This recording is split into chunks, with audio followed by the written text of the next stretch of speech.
हाँ तो मेरे दोस्तों, जैसा कि आप देख रहे हैं, हम लोग इस यूपी की चुनावी यात्रा को कवर करते करते और पहुँचे हैं बलिया ज़िले से कवर करते करते लगभग 1700 किलोमीटर दूर, और हम लोग अभी हैं बांगर मऊ में।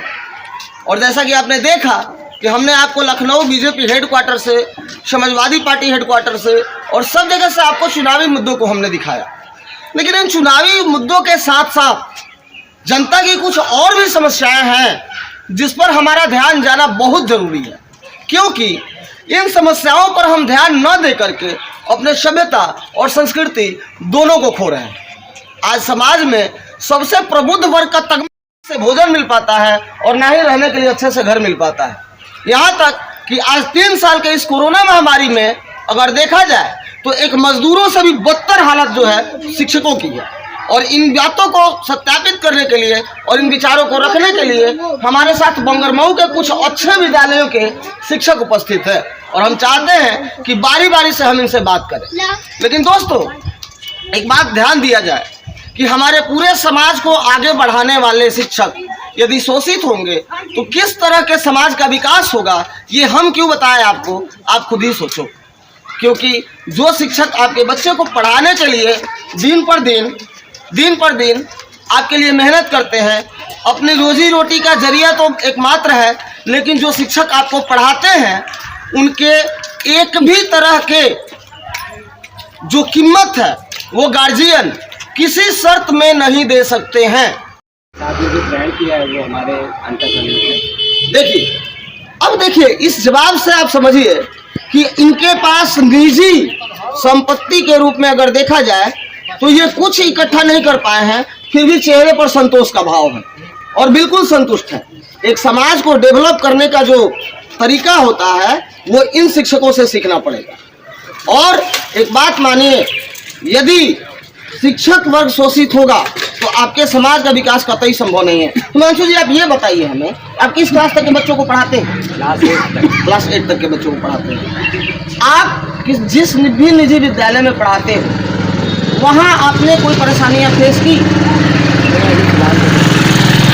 लेकिन आपको लगता है कि और भी कुछ वर्ग हैं, कुछ क्षेत्र हैं जिनमें शिक्षकों को वर्क होना चाहिए, सरकार की तरफ से कोई प्रेफरेंस मिलना चाहिए?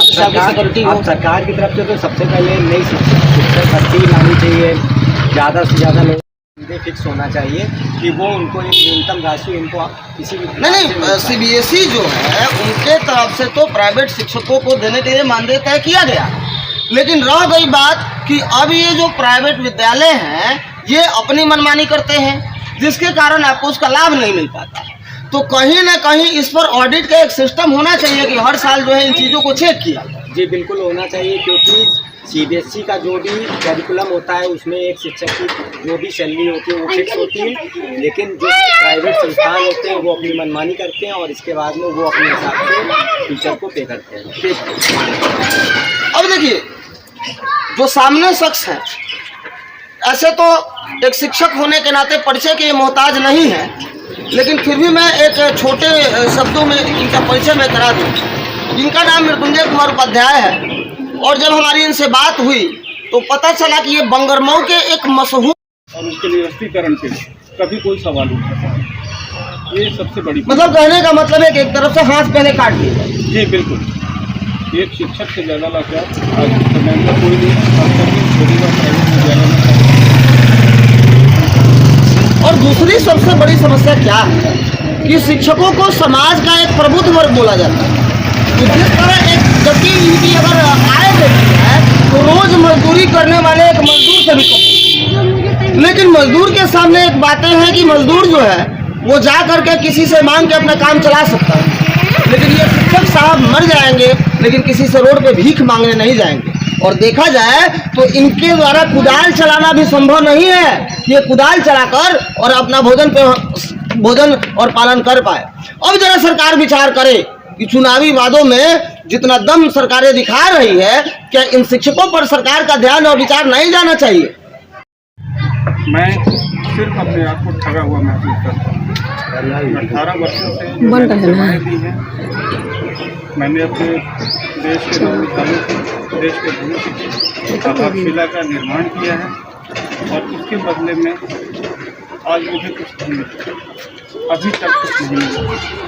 और रही बात CBSE या अन्य किसी भी बोर्ड की, जो हम जैसे प्राइवेट विद्यालयों को अपनी संबद्धता देते हैं, उस समय इन सभी बोर्डों को संबद्धता देते समय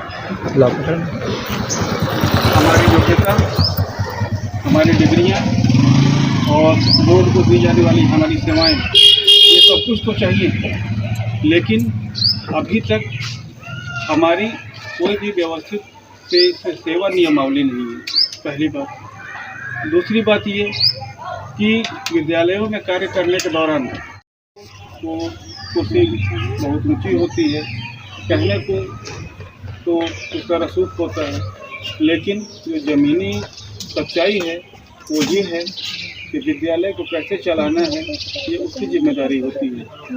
अगर विद्यालय सुचारू रूप से अच्छे ढंग से नहीं चलता है तो प्रबंधन का उससे सवाल करता है, और यदि विद्यालय में शिक्षकों के साथ कोई भी गलत सलूक होता है तो वहाँ पे भी शिक्षक जो है फिर उसी से सवाल करते हैं।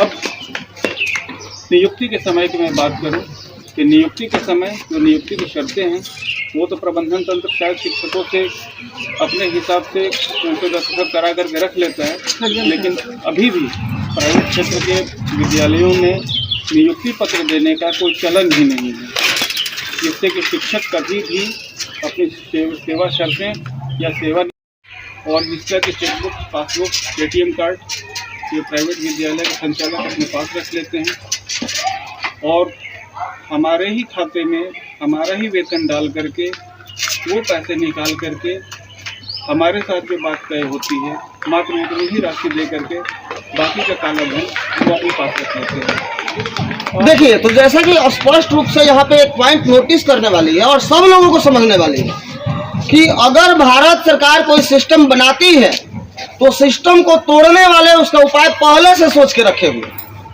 और वो करते क्या है कि जो भारत सरकार ने या CBSE ने इन शिक्षकों को देने के लिए जो मानदेय तय किया है, एक तो वो कम है ही, लेकिन उसमें भी तोड़ निकाल लिया गया है कि कैसे CBSE को शो कर दिया जाएगा और इनका मुंह भी बंद रहे कि वो कुछ बोल भी ना पाए कि इनको कितनी सैलरी दी जाती है। क्योंकि बॉस यदि किसी को भी तो कुर्सी बहुत ऊँची होती है, कहने को तो उसका रसूख होता है, लेकिन जो ज़मीनी सच्चाई है वो ये है कि विद्यालय को कैसे चलाना है ये उसकी जिम्मेदारी होती है। अगर विद्यालय सुचारू रूप से अच्छे ढंग से नहीं चलता है तो प्रबंधन का उससे सवाल करता है, और यदि विद्यालय में शिक्षकों के साथ कोई भी गलत सलूक होता है तो वहाँ पे भी शिक्षक जो है फिर उसी से सवाल करते हैं। अब नियुक्ति के समय की मैं बात करूं कि नियुक्ति के समय जो नियुक्ति की शर्तें हैं वो तो प्रबंधन तंत्र शायद शिक्षकों से अपने हिसाब से उनसे दस्तखत करा करके रख लेता है, लेकिन अभी भी प्राइवेट क्षेत्र के विद्यालयों में नियुक्ति पत्र देने का कोई चलन ही नहीं है, जिससे कि शिक्षक कभी भी अपनी सेवा शर्तें या सेवा। एक मिडिल परिवार एक बच्चे को इंजीनियरिंग कराने में अपना खेत से लेकर और सब कुछ गिरवी रख देता है, तब कहीं जाकर के एक बच्चे को वो इंजीनियरिंग करा पाता है।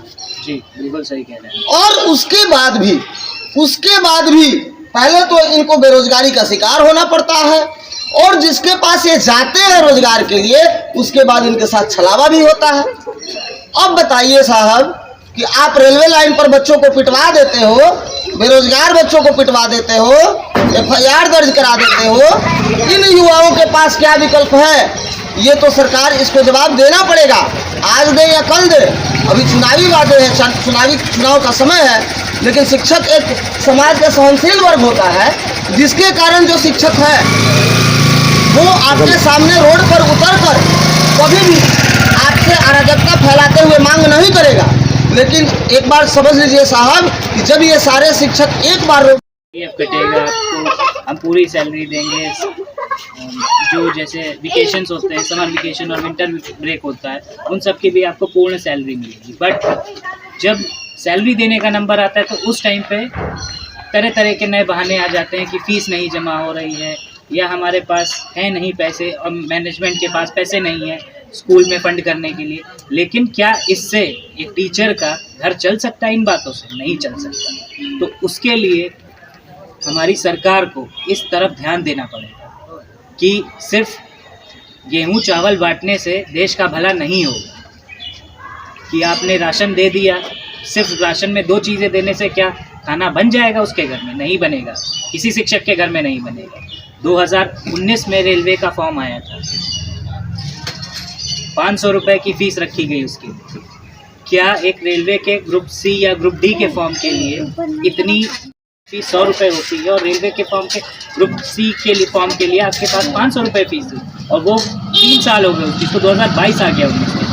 अब जाके पेपर करा पाए, अभी तक रिजल्ट का कोई पता नहीं है कहाँ से, और रिजल्ट जो कि कितना निष्पक्ष दिया है उसकी भी कोई जांच नहीं होती, सब अपने मन से किया जाता है।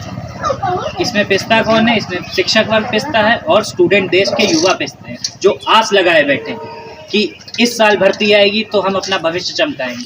क्योंकि प्राइवेट सेक्टर में कुछ हो नहीं रहा है, कोई सुनने वाला नहीं है, मजबूरी में लोगों को प्राइवेट जॉब करनी पड़ती है। अगर उनके पास अपॉर्चुनिटी हो तो वो आगे जॉब कर सकते हैं गवर्नमेंट में, लेकिन उन्हें अपॉर्चुनिटी धीरे धीरे उनकी ओवर एज हो जाती है, 4-4 साल में एक फॉर्म निकलता है। तो उस चीज़ में कैसे ये बता सकते हैं कि शिक्षक के साथ या किसी देश के स्टूडेंट के साथ सही चीज़ें हो रही हैं? तो देखिए, आपने सीधे रुपए है, लेकिन अगर देखा जाए तो चेक के माध्यम से या एटीएम के माध्यम से वो पैसा इनके खाते में डालकर और उसमें से आधा पैसा या जितना पैसा होता है वो निकाल लिया जाता है। जैसे सीबीएसई के पेपर तो ठीक होते हैं, लेकिन शिक्षकों के हाथ में जो पैसा जाता है वो बहुत ही कम होता है।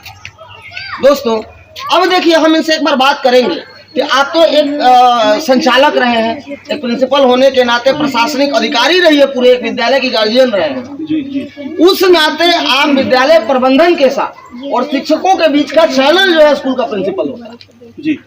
उस चैनल में हमें लगता है कि आज के डेट में, जहाँ तक मैं जानता हूँ, मैंने भी 10 साल तक शिक्षण संस्थानों में काम किया है, उस नाते मैंने देखा है कि प्रिंसिपल कहीं ना कहीं अपने को दबा हुआ महसूस करते हैं शिक्षक और प्रशासनों के बीच में।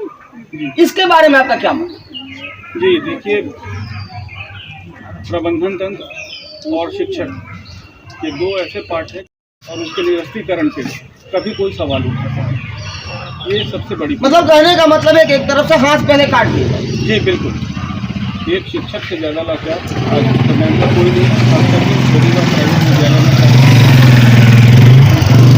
और दूसरी सबसे बड़ी समस्या क्या है कि शिक्षकों को समाज का एक प्रबुद्ध वर्ग बोला जाता है।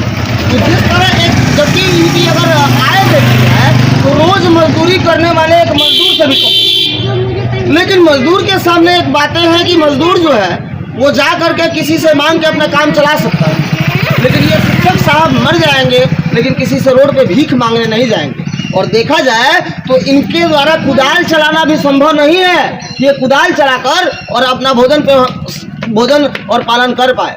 अब जरा सरकार विचार करे कि चुनावी वादों में जितना दम सरकारें दिखा रही है, क्या इन शिक्षकों पर सरकार का ध्यान और विचार नहीं जाना चाहिए?